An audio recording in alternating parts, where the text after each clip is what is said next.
또 왔습니다. 신프로입니다. 오늘 볼 종목은 LNF입니다. 자, 처음으론 일봉 보겠습니다. 일봉은 저항선과 지지선을 가지고 설명드리겠습니다.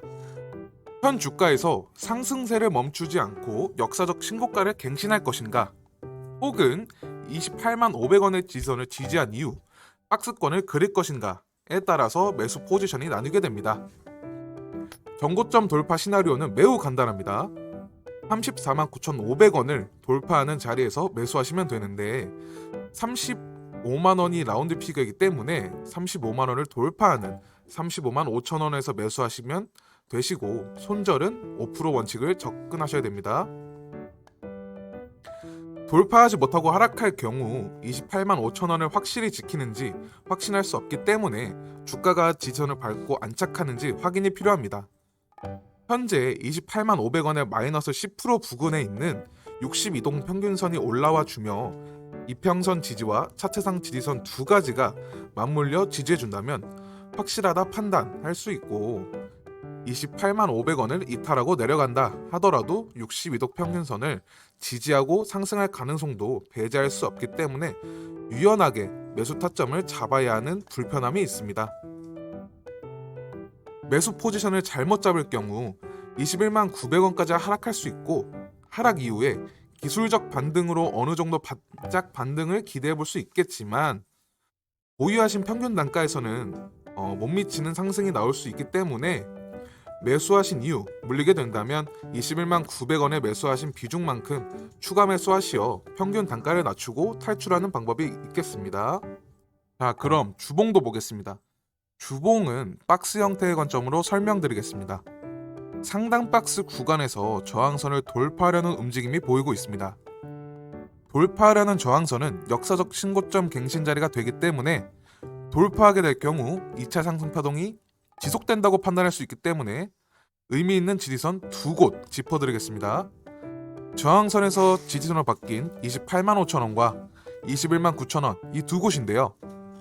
28만 5천원을 이탈하게 될 경우 중단 박스 또는 하단 박스까지도 내려갈 수 있고 그 아래로도 열릴 수 있기 때문에 28만 5천원을 이탈할 경우 해당 종목은 전고점 부근까지 상승하기 전까진 들여다보지 않아도 될 것 같습니다.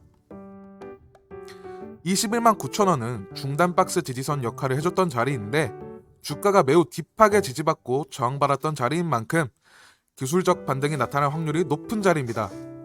해서 28만 5천원을 지키는 움직임에 매수하셨는데 주가가 흘러 21만 9천원까지 내려올 경우 매수하신 만큼 추가 매수하시어 평균 단가를 25만 2천원 정도로 낮추시고 탈출하시는 시나리오도 세우실 수 있습니다. 제가 운영하고 있는 주식과 정보 공유방은 매일 국내장의 수익 기대 종목들을 분석해서 장전 시간 외 시간부터 장 마감 전까지 종목을 드리고 있는데요. 일체 비용을 요구하지 않기 때문에 편하게 연락 주셔서 링크 받으시고, 앞으로도 비용 없고 현재도 비용 일체 없으니 부담 없이 입장하셔서 정보 취득해 가시면 좋을 것 같습니다. 그리고 중요한 정보나 뉴스, 시간 외 특징주, 급등 종목 등등 여러 가지 정보를 많이 드리고 있으니까 들어오셔서 기존 회원분들과 함께 수익 보시면 될 것 같습니다. 아래 번호로 입장 보내주시면 링크 보내드리니까요. 카톡방 들어오셔서 직접 확인해 보시죠. 퀴즈 정답과 입장을 함께 보내주셔도 됩니다. 자, 다음은 기업 분석입니다. 첫 번째, 재무제표입니다. 매출액이 엄청나게 급격하게 증가하고 있습니다. 무섭습니다. 두 번째, 재무비율입니다. 부채비율에 비해서 유보율 또한 무섭게 증가하고 있네요. 엄청나네요. 자, 마지막으론 지분 분석입니다. 대주주 지분율이 고작 23.87%? 너무 낮은 거 아닌가 하는 순간 최대 주주에 등극이 되었던 세로닉스가 눈에 들어오네요. 네, 맞습니다. 세로닉스의 자회사가 LNF입니다. 그런데 자회사가 모회사보다 시가총액이 10배 이상 큽니다. 근데 문제될 요소는 없습니다. 자, 그럼 LNF 뉴스도 같이 보실까요? 첫 번째 뉴스입니다. LNF가 현대자동차 그룹 배터리 합작법인 초기 공급 협력사로 선정되었다는 소식에 오름세라는 뉴스입니다. 한 매체는 LNF가 현대차 그룹, LG 에너지 솔루션, SK온이 설립하는 JV의 배터리 양극재를 초기 납품한다고 보도했습니다. 자, 두 번째 뉴스입니다. 신규 고객사 확보 전망이 나오며 LNF가 11% 넘는 급등세를 보이고 있다는 뉴스입니다. LNF에 대해 올해 기존 주력 고객사 LG 에너지 솔루션 외에 테슬라를 비롯한 신규 상위권 고객사들을 확보할 가능성이 높다고 설명했습니다. 직납 대상 OEM은 배터리 내재화 전략을 개시한 테슬라가 주력이며 최근 배터리 내재화 전략을 선언한 폭스바겐,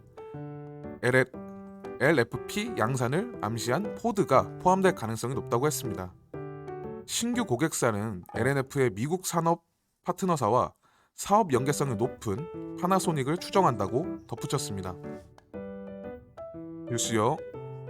자, 다음 세 번째 뉴스입니다. 메리츠증권은 LNF를 양극재 최선호주로 제시했습니다. 메리츠증권 연구원은 LNF는 LG 에너지 솔루션, 테슬라, 생태계에 대응하는 국내 유일한 양극재 기업이라고 분석했습니다. 최근 주력 고객사의 북미 투자 규모 확대 및 2024년 테슬라양 직납 개시도 중장기 생산 역량 가이던스 상향 가시성이 높다고 분석했습니다. LNF는 테슬라와 3조 8,347억 원 규모로 하이니켈 양극재 공급 계약을 맺었다고 공시했습니다. 자, 오늘의 마지막 뉴스입니다. LNF를 비롯한 국내 2차전지 소재 업체들이 미국 IRA 세부 법안 수혜를 받을 것으로 예상되면서 주가가 강세라는 뉴스입니다. IRA 세부 법안에 따르면 미 정부는 4월 18일부터 북미에서 생산된 전기차 한 대에 최대 7,500달러의 보조금을 지급한다고 하네요. 북미에서 만들거나 조립된 배터리 부품 50% 이상 미국이나 미국과 자유무역협정 FTA죠. 체계 국가에서 채굴하거나 가공한 핵심 광물이 40% 이상을 사용하면 각각 3,750달러씩 지급한다고 합니다. 한국 업체의 경우 구성 재료를 국내에서 생산한 뒤 미국에서 양극판, 음극판을 제작한 것으로 알려지며 국내 주요 배터리 업체들은 모두 보조금을 지급 조건을 충족할 수 있게 되었습니다. 증권가에서는 이번 IRA 세부 법안과 관련해 국내 2차전지 기업이 수혜를 볼 것으로 전망했습니다. LNF는 양극재 기업 중 가장 밸류에이션 매력도가 높으며 미국 내 국내 셀 기업들의 성장성으로 인해 추가 증설과 수주 모멘텀이 기대된다고 말했습니다. 주가가 저항선을 돌파하지 못한 채 종가를 마감한 이후 휴관에 혹은 다음날 갭을 띄어서 저항선을 돌파하는 경우도 있는데 이럴 땐 5% 이상 갭이 뜬 게 아니라면 시초가에 진입하셔도 괜찮습니다. 그럼 여기까지 신프로의 분석 영상이었습니다. 감사합니다.